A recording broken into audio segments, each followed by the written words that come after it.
Sou sogra pela terceira vez, e a vida me levou a uma situação inesperada. Há alguns dias, meu genro se mudou para minha casa, aqui no coração do Rio de Janeiro. Aos meus 45 anos, sempre gostei da tranquilidade e da solidão do meu lar, onde todas as noites eu me entregava a um sono reparador, longe das complicações da vida familiar. Mas aquela noite foi diferente.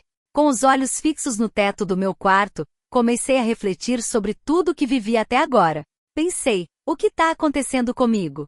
Será a idade ou é que ninguém mais me acha atraente? Há muito tempo eu não sentia aquela paixão que um dia me fez viver intensamente. Então, rolando de um lado pro outro na cama grande, comecei a lembrar dos momentos em que meu marido e eu ficávamos acordados, trocando risadas e sussurros na escuridão. A monotonia da minha rotina pesava como uma corrente. Percebi que já era quase meia-noite, suspirei fundo e disse para mim mesma, tá bom, chega de tanto pensar. Vou tentar dormir. Mas de repente uns barulhos estranhos vindos do quarto da minha filha e do meu genro acenderam uma faísca dentro de mim. A curiosidade começou a tomar conta, desafiando a mesmice da minha vida. Escutei com atenção, e os sons do quarto ao lado só aumentaram minha curiosidade. Um arrepio percorreu minha espinha, como uma brisa de um amor que desperta depois de anos adormecido. A temperatura na casa parecia subir, mas não era só o calor carioca, era a febre do mistério que me envolvia. Com decisão levantei, deixando o sono e os cobertores para trás para explorar o desconhecido.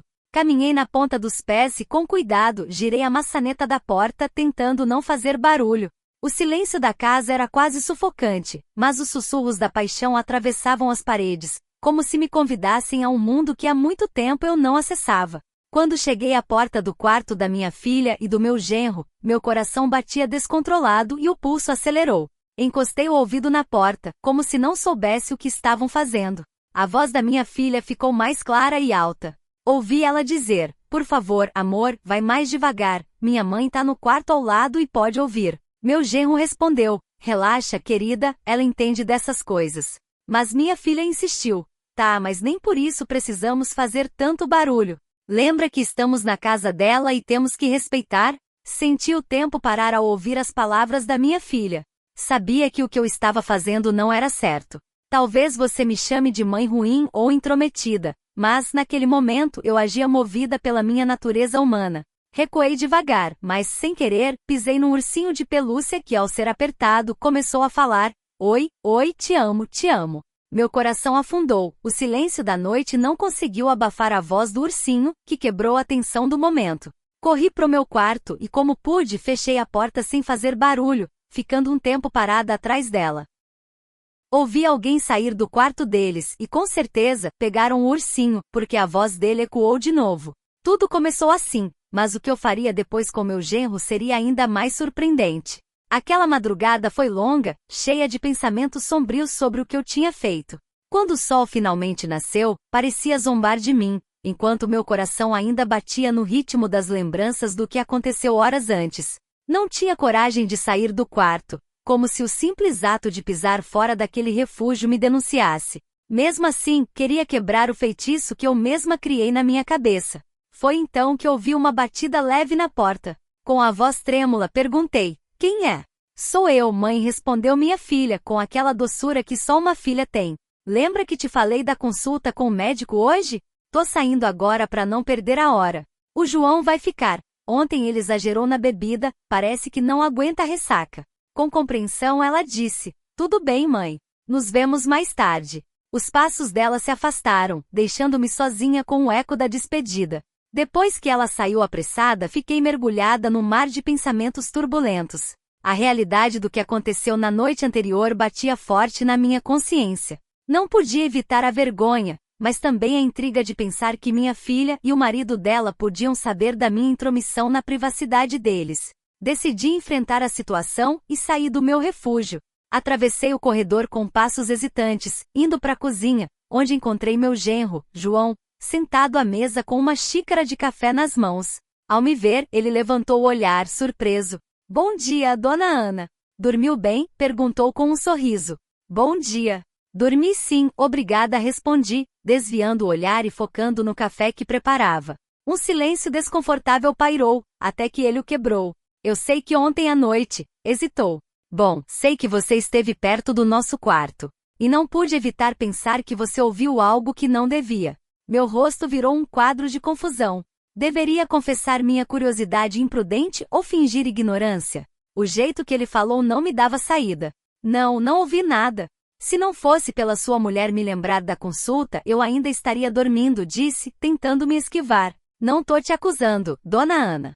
Só quero evitar qualquer mal-entendido, interrompeu ele, tentando aliviar a tensão. Meu rosto corou, e não havia como me esconder. Como seguir em frente depois de invadir a privacidade da minha filha e do marido dela? Posso te fazer uma pergunta, dona Ana? Disse ele. Enquanto mexia o açúcar com a colher, respondi, claro, pode falar. Seus olhos, ainda cansados da noitada, e o leve cheiro de álcool pairavam no ar. Dona Ana, desde que meu sogro se foi, quantas vezes a senhora? Disse ele, com um olhar malicioso e mordendo os lábios. Quase derramei o café em mim.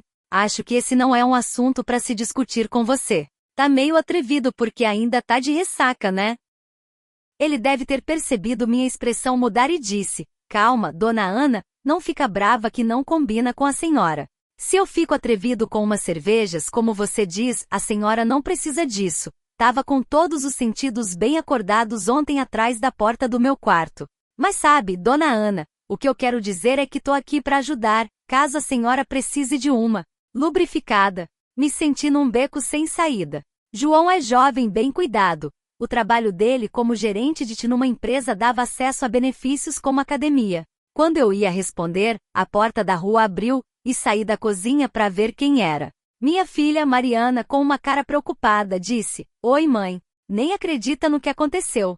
Tá tendo uma manifestação na avenida, e não tão deixando ninguém passar. Como já passou da hora, decidi voltar para casa. João continuava na cozinha, mexendo no celular. A tensão pairava no ar, mas minha filha não fazia ideia do que estava rolando nas paredes da minha casa. Tô exausta. Vou descansar um pouco, disse Mariana, indo pro quarto. João se levantou, e antes de seguir a esposa, parou na minha frente. Dona Ana, sei que tem algo em você que quer, mas pensa bem. Lembra que só nos separam algumas paredes. Não disse nada, só o encarei, balançando a cabeça em negativa. A paz que reinava na minha casa estava ameaçada pelo elefante que eu mesma deixei entrar com minha atitude naquela noite. Sabia que a culpa era minha por bisbilhotar onde não devia, mas também via o tipo de homem com quem minha filha estava. Aquela noite foi a mais longa da minha vida. Até o tic-tac do relógio parecia parado. Não sabia como contar isso para Mariana. Não queria magoá-la, muito menos ser a causa de uma briga entre eles. Decidi conversar primeiro com João, para entender qual era a dele. Queria saber se, sóbrio e sem o efeito da bebida, ele ainda pensava daquele jeito. Não precisei procurá-lo. Ele veio até mim, pedindo desculpas pelo comportamento do dia anterior. Eu disse que tudo bem, mas que eles precisavam sair da minha casa. Falei que ia ficar de olho na Mariana. Não fiz isso só por causa do que ele disse. Fiz mais por medo das minhas próprias ações.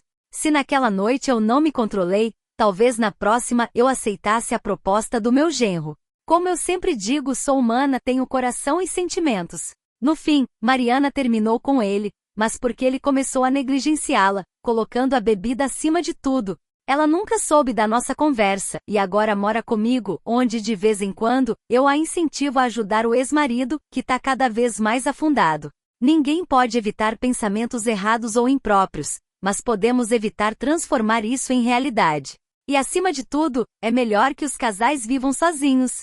Porque ser mãe, pai, irmão ou tio não significa que não haja perigo. Obrigada por ouvir e dedicar tempo às minhas histórias. Antes de me despedir, te convido a se inscrever no meu canal, ativar o sininho e dar aquele joinha para mostrar que gostou. Um abraço forte da sua amiga Ana. Até a próxima!